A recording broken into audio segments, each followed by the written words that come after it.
Hi, how are you? سلام عزیزم، حال شما چطوره؟ حالت خوبه؟ خب من فارسی حرف میزنم، تو انگلیسی صحبت کن. تو که مشکلی که نداری که خوب متوجه میشی. Do you know how to cook Persian food?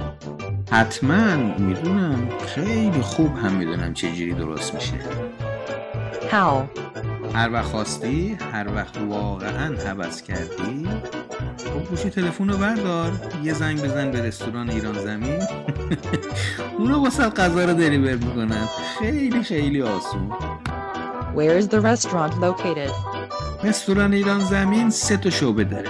یکی تو دیره هتل کنکورد، یکی هم توی مارینا، یکی هم توی امار بولوار. این جدیده، همین که نزدیک خونه ماست تو دانتان. و همینجا تلفن بزن برات میاره. گفتم بهت خیلی آسونه.